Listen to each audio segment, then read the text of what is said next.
ദൈവനാമത്തിന് മഹത്വമുണ്ടാകട്ടെ. ഈ വിശുദ്ധ ദിവസവും ബൈബിൾ ബൈറ്റ് എന്ന നമ്മുടെ വാട്സപ്പ് ഗ്രൂപ്പിൽ കൂടി നിങ്ങളോട് സംസാരിക്കാൻ കിട്ടിയ നല്ല അവസരത്തിനായി ദൈവത്തിന് സ്തോത്രം ചെയ്യുന്നു. ആദർശനിഷ്ഠരും സാമൂഹിക അവബോധമുള്ളവരുമായ വ്യക്തികളെ പല തലമുറകളിലും നാം കാണുന്നുണ്ട്. അവരിൽ പലരും അഭിമാനപൂർവ്വം അനുസ്മരിക്കുന്നത് തങ്ങളുടെ മാതാപിതാക്കളിൽ നിന്ന് അവർക്ക് ലഭിച്ച മാതൃകയും പ്രചോദനവുമാണ്. മഹാനായ എബ്രഹാം ലിങ്കൺ സ്വപരിശ്രമത്താൽ ഉന്നതിയിൽ എത്തിച്ചേർന്ന വ്യക്തി ആയിരുന്നു എങ്കിലും അദ്ദേഹം പറഞ്ഞിരിക്കുന്നത് ഇപ്രകാരമാണ്: ഞാൻ ഇന്ന് എന്തായിരിക്കുന്നുവോ അഥവാ എന്താകുവാൻ പ്രതീക്ഷിക്കുന്നുവോ അതിന് ഞാൻ എൻ്റെ മാതാവിനോട് കടപ്പെട്ടിരിക്കുന്നു. ഒരു വ്യക്തിയുടെ വ്യക്തിത്വത്തെ കരുപ്പിടിപ്പിക്കുന്ന ഒരു പ്രധാന ഘടകമാണ് പൈതൃകം. മാതാപിതാക്കളിൽ നിന്ന് പരോക്ഷമായും പ്രത്യക്ഷമായും ലഭിക്കുന്ന പ്രേരണകളും പ്രചോദനങ്ങളും വരും തലമുറയുടെ ജീവിതത്തിൽ വലിയ സ്വാധീനം ചെലുത്തുന്നു. അത് നന്മയാണെങ്കിലും തിന്മയാണെങ്കിലും. നല്ല മാതൃകയും നല്ല പരിശീലനങ്ങളും നൽകുന്ന മാതാപിതാക്കൾ സമൂഹത്തിന് നൽകുന്ന സംഭാവനകൾ വിലപ്പെട്ടതാണ്. ഈ ദിവസങ്ങളിലെല്ലാം നാം ശ്രവിച്ചതും തലമുറകളെ മികച്ച രീതിയിൽ വളർത്തുന്ന മാതാപിതാക്കളെക്കുറിച്ചാണ്. അതിനുദാഹരണമാണ് ലാമേക്കും നോഹയും. ലാമേക്ക് മക്കളെ ശ്രേഷ്ഠതയുള്ളവരായി വളർത്തുന്നു. ലാമേക്കിൻ്റെ വംശപരമ്പരയിൽപ്പെട്ട നോഹ ദൈവസന്നിധിയിൽ നീതിമാനും ദൈവത്തോട് ചേർന്ന് നടക്കുന്നവനുമായിരുന്നു. തൻ്റെ മക്കളെയും അങ്ങനെ തന്നെ വളർത്തുവാൻ നോഹ ഉത്സാഹിച്ചു.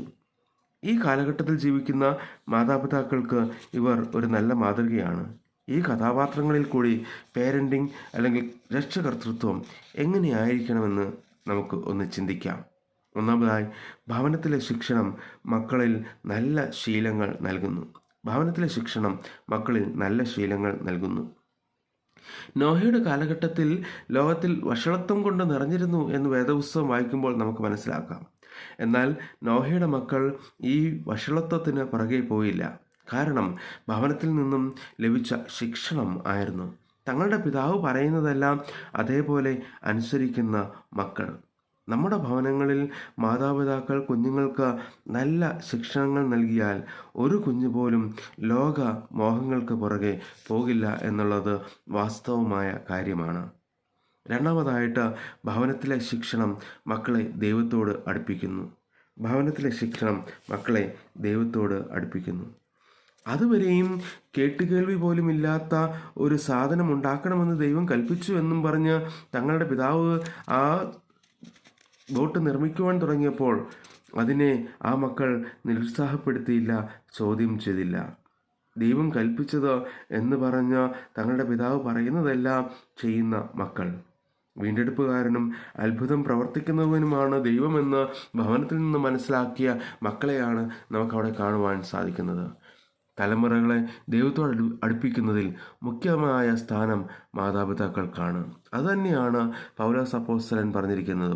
എഫേസ്യർക്ക് എഴുതിയ ലേഖനം 6-ാം അധ്യായം അതിൻ്റെ 4-ാം വാക്യം: പിതാക്കന്മാരെ, നിങ്ങളുടെ മക്കളെ കോപിപ്പിക്കാതെ കർത്താവിൻ്റെ ബാലശിക്ഷയിലും പഥ്യോപദേശത്തിലും പോറ്റി വളർത്തുകയും. ഇങ്ങനെ കുഞ്ഞുങ്ങളെ വളർത്തുവാനായിട്ട് നമുക്ക് സാധിക്കണം. എന്നാൽ ഇന്ന് ഇതൊക്കെയും നഷ്ടമായിക്കൊണ്ടിരിക്കുകയാണ്. തലമുറകൾ തമ്മിലുള്ള വിടവ് വർദ്ധിക്കുന്നു. ഈ വർദ്ധിച്ചു വരുന്ന വിടവ് നികത്തുവാൻ മാതാപിതാക്കൾ ശ്രദ്ധിക്കേണ്ട ചില കാര്യങ്ങൾ പ്രശസ്ത അമേരിക്കൻ ലേഖകനായ ജോൺ റൗസ്മണ്ട് പറയുന്നുണ്ട്. അതിൽ ഒന്നാമതായിട്ടുള്ളത്, ഒന്നും അടിച്ചേൽപ്പിക്കാതെ കുട്ടികളുടെ അഭിരുചിക്കനുസരണമായ കളികളോ പ്രവർത്തനങ്ങളോ തിരഞ്ഞെടുക്കുവാൻ അവരെ അനുവദിക്കണം. ഏത് കാര്യവും അടിച്ചേൽപ്പിക്കുമ്പോൾ പ്രതിഷേധമുയരാം. അതുകൊണ്ട് നിയന്ത്രണം വേണ്ട എന്ന് അർത്ഥം വരുന്നില്ല. രണ്ടാമതായിട്ട് അദ്ദേഹം പറയുന്നത്, നിങ്ങളുടെ കുട്ടി കൗമാരപ്രായത്തിലേക്ക് കടക്കുമ്പോൾ എല്ലാറ്റിനും ശിക്ഷ നൽകുന്ന ആളിൻ്റെ സ്ഥാനം ആയിരിക്കരുത് മാതാപിതാക്കൾ വഹിക്കേണ്ടത്, മറിച്ച് ഒരു ബുദ്ധി ഉപദേശകൻ്റെ സ്ഥാനമായിരിക്കണം. പട്ടാളച്ചിട്ടയ്ക്ക് പകരം തക്കതായ ആലോചനയും ഉപദേശവും നൽകുന്ന വിധത്തിൽ കുട്ടികളോട് ഇടപെടണം. മൂന്നാമതായിട്ട് പറയുന്നത്, നിങ്ങളുടെ കുട്ടിയോട് സംസാരിക്കുന്നതിന് സമയം കണ്ടെത്തണം. ആശയസംവേദനം നിർബാധം നടക്കണം. അവർ പറയുന്നത് പൂർണ്ണമായി ശ്രദ്ധിക്കുവാൻ ക്ഷമയും സാവകാശവും മാതാപിതാക്കൾക്ക് ഉണ്ടാകണം. ചില കുട്ടികൾക്കുള്ള പരാതി, ഞാൻ എന്തെങ്കിലും പറഞ്ഞാൽ മാതാപിതാക്കൾ ശ്രദ്ധിക്കുകയുമില്ല, എനിക്ക് പറയുവാൻ അവസരം തരികയുമില്ല എന്നാണ്. അതുകൊണ്ട് മാതാപിതാക്കളും കുട്ടികളും തമ്മിലുള്ള ആശയ സംവേദനം കൃത്യമായി നടക്കണം. നാലാമതായിട്ട് അദ്ദേഹം പറയുന്നത്, മാതാപിതാക്കളായ നിങ്ങൾ തമ്മിലുള്ള സ്നേഹവും കരുതലും നിങ്ങളുടെ കുട്ടികൾ കാണട്ടെ. അത് അവരിൽ കൂടുതൽ സുരക്ഷിത ബോധവും ആത്മവിശ്വാസവും വർദ്ധിപ്പിക്കും. കലഹിക്കുന്ന മാതാപിതാക്കളുടെ കുട്ടികൾ മാനസികമായി ഉള്ളവരും ആശങ്ക നിറഞ്ഞവരുമായിരിക്കും. അവസാനമായിട്ട് അദ്ദേഹം പറയുന്നു, എത്ര പ്രായമായ കുട്ടിയായാലും മാതാവും പിതാവും മകളെ ഞാൻ നിന്നെ സ്നേഹിക്കുന്നു എന്ന് പറയുന്നത് കേൾക്കാൻ വളരെ ഏറെ ഇഷ്ടപ്പെടുന്നു എന്ന് ഓർക്കണം. ആ സ്നേഹം വാക്കിലും പ്രവൃത്തിയിലും അവർക്ക് പകർന്നു കൊടുക്കണം. ഇങ്ങനെ നല്ല സ്നേഹം മാതാപിതാക്കൾ നൽകുമ്പോൾ വേറൊരു സ്നേഹം തിരിഞ്ഞ് ഒരു കുട്ടി പോലും ചതിക്കുഴിയിൽ വീഴില്ല. ഇങ്ങനെ തങ്ങൾക്ക് ദാനമായി ലഭിച്ച തലമുറയെ ഏറ്റവും അനുഗ്രഹീതമായി വളർത്തുവാൻ എല്ലാ മാതാപിതാക്കൾക്കും കഴിയട്ടെ എന്ന് ആശംസിക്കുന്നു, പ്രാർത്ഥിക്കുന്നു. നമുക്ക് പ്രാർത്ഥിക്കാം. ദൈവമായ കർത്താവേ, എല്ലാ മാതാപിതാക്കൾക്കായും സ്തോത്രം ചെയ്യുന്നു. തങ്ങൾക്ക് ദാനമായി ലഭിച്ച കുഞ്ഞുങ്ങളെ അങ്ങയുടെ ഹിതപ്രകാരം വളർത്തുവാൻ എല്ലാ മാതാപിതാക്കളെയും സഹായിക്കണമെന്ന് പുത്രൻ്റെ നാമത്തിൽ അപേക്ഷിക്കുന്നു. ആമീൻ.